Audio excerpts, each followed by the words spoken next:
Xin kính chào quý vị và các bạn. Hôm nay, bếp bà Bé Bi tiếp tục chia sẻ đến cả nhà một món ăn dân dã nhưng vô cùng hấp dẫn. Đó là thịt ba chỉ cuốn lươn nướng. Những miếng lươn béo mềm được cuốn bên ngoài bằng thịt ba chỉ, kết hợp cùng giềng, sả, nghệ, mẻ và mắm tôm. Sau đó gói trong lá chuối, lá nghệ rồi nướng trên than củi. Món ăn thơm nức, đậm đà, rất thích hợp để đổi vị cho bữa cơm gia đình hoặc là món đãi khách. Ngay sau đây, mời cả nhà cùng vào bếp với bếp nhé. Đầu tiên, bếp sẽ đi sơ chế lươn. Lươn sau khi mua về cần được làm sạch phần nhớt trên da. Bếp dùng một lượt cám gạo, rắc đều lên toàn bộ thân lươn, rồi dùng tay vuốt kỹ. Cám gạo sẽ giúp hút và loại bỏ phần nhớt trên da lươn khá hiệu quả. Nếu không có cám gạo, cả nhà có thể sử dụng một số nguyên liệu khác như bột gạo, bột mì, tro bếp cũng được. Sau khi làm sạch, bếp tiến hành mổ lươn, bỏ phần ruột và làm sạch bên trong. Tiếp theo, bếp rửa sạch lươn bằng rượu trắng để khử mùi tanh. Sau đó, để lươn thật ráo nước trước khi chế biến. Cả nhà không nên rửa bằng nước sau khi mổ, lươn sẽ rất tanh đấy.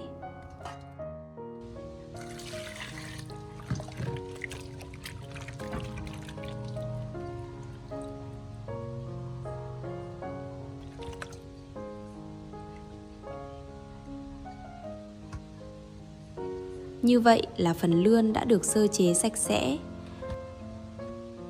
Bây giờ, bếp cắt lươn thành từng khúc vừa ăn, khoảng 2 đốt ngón tay. Phần đầu bếp sẽ bỏ đi vì nhiều xương và khó ăn. Tiếp theo, dùng chày hoặc dụng cụ phù hợp, đập nhẹ phần xương sống để thịt lươn mềm hơn. Làm như vậy, khi cuốn với thịt ba chỉ sẽ dễ dàng hơn, đồng thời giúp gia vị thấm đều và lươn chín đều khi nướng.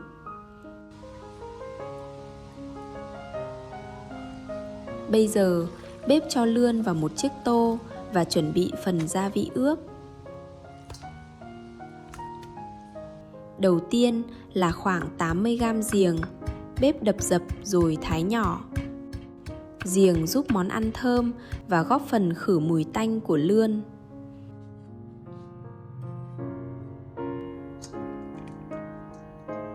Tiếp đến là 4 đến 5 nhánh sả, đập dập, thái nhỏ rồi cho vào tô.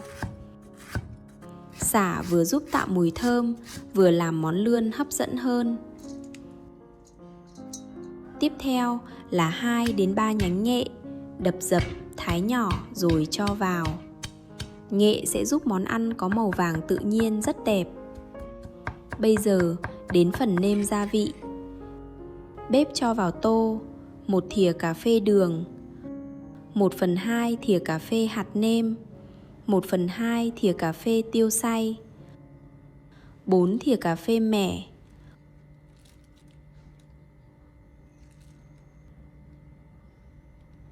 1 thìa mắm tôm, 2 thìa dầu ăn, 1 thìa sa tế tôm, 1 thìa nước mắm ngon. Sau đó, trộn thật đều để phần gia vị bám vào từng miếng lươn. Theo kinh nghiệm dân gian, bộ ba, già giềng, non mẻ, khỏe mắm tôm thường được dùng để tạo nên hương vị đậm đà cho các món lươn nướng, chả cầy hay các món nướng dân dã. Tuy nhiên, khi nấu ăn trong gia đình, cả nhà hoàn toàn có thể điều chỉnh giềng, mẻ và mắm tôm theo khẩu vị. Nếu người ăn có vấn đề về dạ dày hoặc không hợp với những nguyên liệu có vị cay, chua hay mắm tôm thì nên sử dụng ở mức phù hợp. Sau khi trộn đều, bếp để lươn nghỉ khoảng 1 giờ. Nếu có thời gian, cả nhà có thể ướp trong ngăn mát tủ lạnh khoảng 6 đến 8 giờ để gia vị thấm sâu hơn. Trong thời gian chờ lươn thấm gia vị, bếp sẽ đi chuẩn bị phần thịt ba chỉ.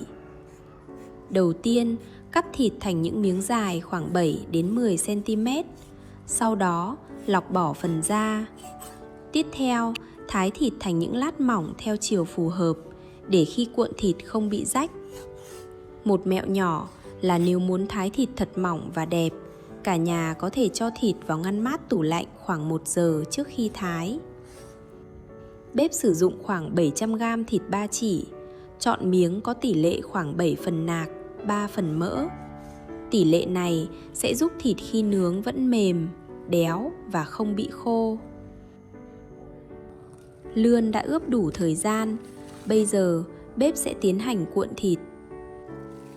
Đặt một miếng thịt ba chỉ lên mặt phẳng, sau đó đặt một khúc lươn lên trên, thêm một chiếc lá chanh để tăng thêm mùi thơm. Bây giờ nhẹ nhàng cuộn miếng thịt ba chỉ lại sao cho phần lươn nằm gọn bên trong. Bếp sẽ làm lần lượt cho đến khi hết phần thịt và lươn.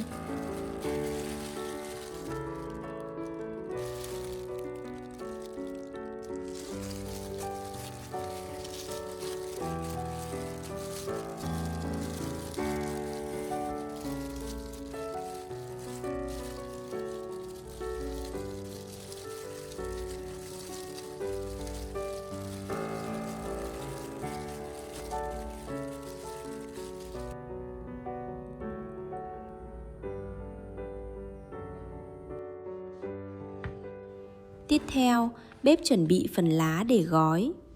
Đầu tiên, xếp 2 lớp lá chuối xuống mặt phẳng. Phía trên xếp thêm 2 lớp lá nghệ.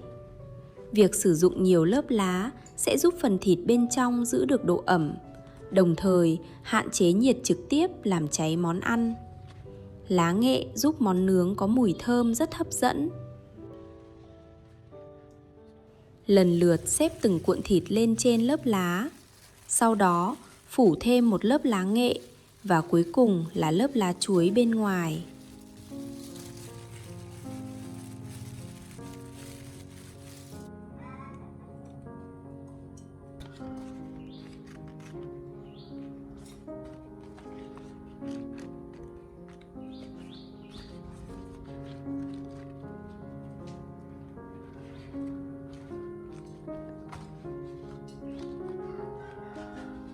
Bây giờ, bếp cuộn lá lại, gấp các mép cho thật gọn, rồi dùng dây thép phù hợp để cố định.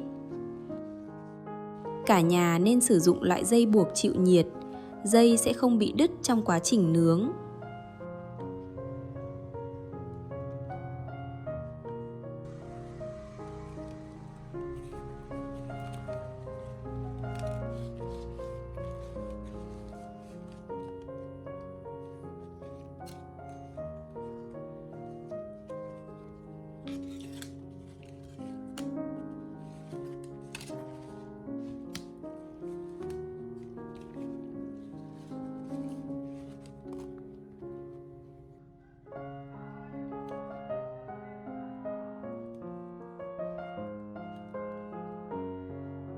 Bếp sẽ nướng món này bằng than củi. Đầu tiên, nhóm than cho đến khi than cháy đỏ và tỏa nhiệt ổn định. Sau đó, bếp đặt một tấm thép lên trên bếp than, rồi mới đặt gói thịt lên nướng.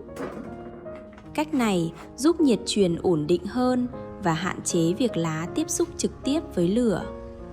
Trong quá trình nướng, cả nhà nhớ thường xuyên kiểm tra nhiệt và lật gói thịt để món ăn chín đều.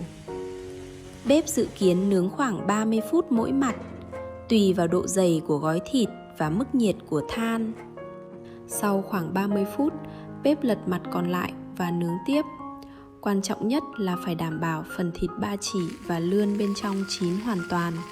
Nếu gói thịt dày hoặc nhiệt thấp, cả nhà có thể nướng lâu hơn. Trong lúc chờ thịt chín, bếp sẽ chuẩn bị một bát nước chấm thật ngon. Cho vào bát 2 thìa mắm tôm loại dùng để chấm, 1 thìa đường, 1/2 thìa mì chính, 1 thìa nước cốt chanh. Khuấy đều cho mắm tôm sủi bọt. Tiếp theo, bếp cho một chút dầu ăn vào chảo. Khi dầu nóng, cho hành tím vào phi thơm. Sau đó đổ phần dầu nóng và hành phi vào bát mắm tôm rồi khuấy đều.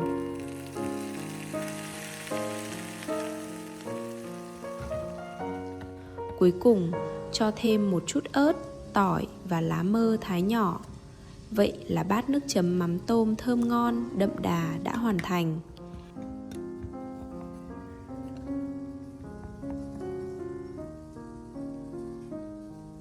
Bếp chuẩn bị thêm một đĩa rau sống. Cả nhà có thể lựa chọn những loại rau mình yêu thích như lá mơ, rau thơm và các loại rau sống phù hợp. Món này ăn kèm với rau sống sẽ giúp cân bằng vị béo của thịt và làm món ăn càng hấp dẫn hơn.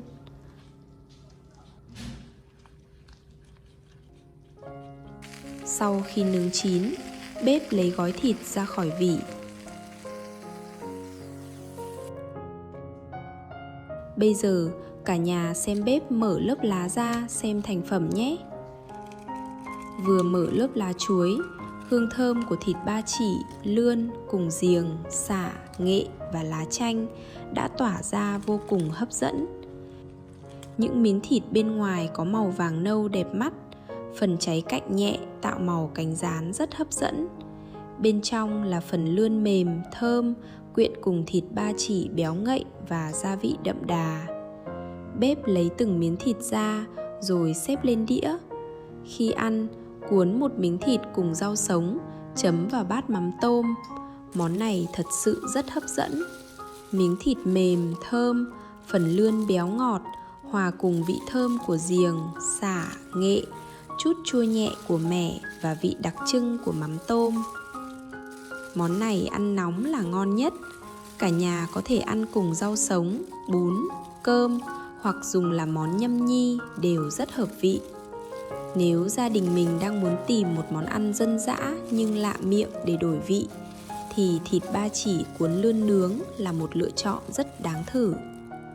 Cảm ơn quý vị và các bạn đã luôn yêu thương và đồng hành cùng bếp bà bé Bi.